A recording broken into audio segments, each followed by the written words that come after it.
The CIA want to see a military commander they can trust, Colonel Khalifa Haftar.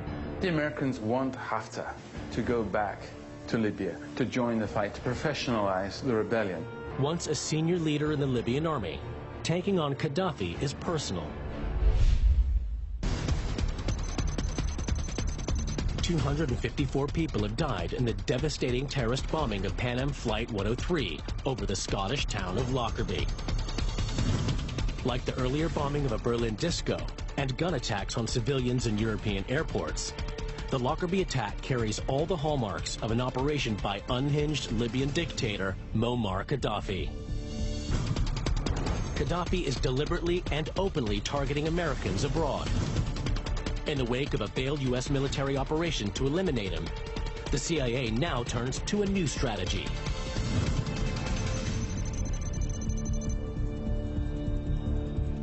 CIA Director William Casey plans to create a rebellion in Libya. Already there have been efforts about putting together a paramilitary force of Libyans to try and have a little regime change in Libya. For 7 years, Casey has been secretly supporting Libyan opposition groups in neighboring countries, providing weapons and training. In Washington, they are pinning their hopes on a revolution to overthrow the man they call the Mad Dog, led by Khalifa Haftar and his CIA-trained force of rebels. Then events in Africa ruin the CIA's plans.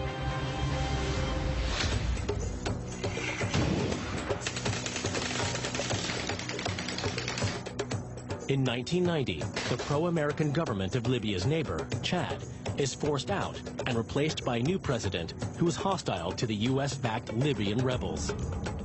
So suddenly you have these several hundred Libyan soldiers sitting in Chad, getting ready to take action against Gaddafi, but the new president of Chad doesn't want them there. Ultimately, the Americans are left with no choice but to bring them back to the U.S.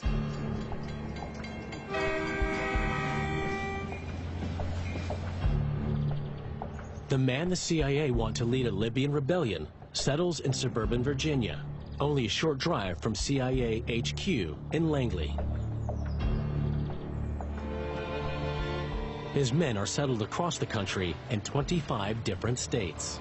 Haftar himself, after this long odyssey across Africa, settles in Falls Church, Virginia. He lived in a very nice house, he had a lot of kids, but he still always harbored this idea of returning to Libya.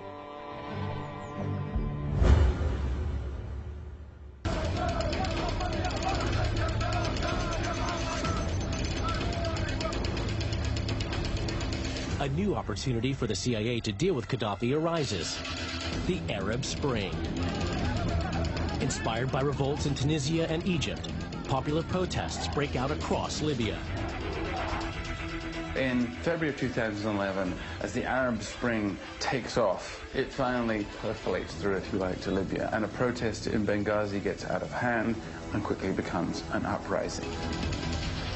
Gaddafi sends his troops against the protesters, believing no one will interfere.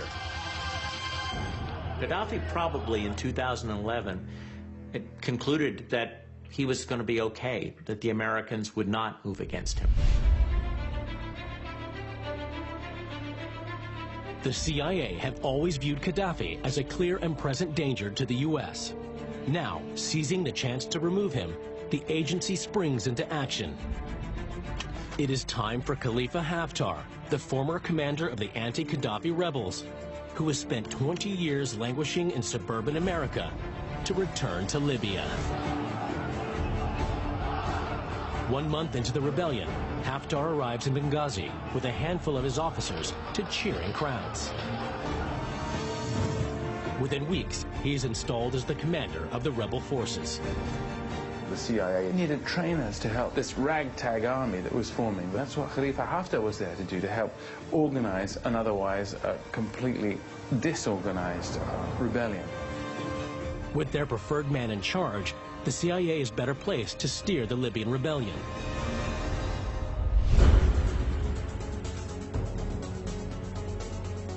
thanks to this CIA support, within a few short months, the rebel forces take control of key Libyan cities.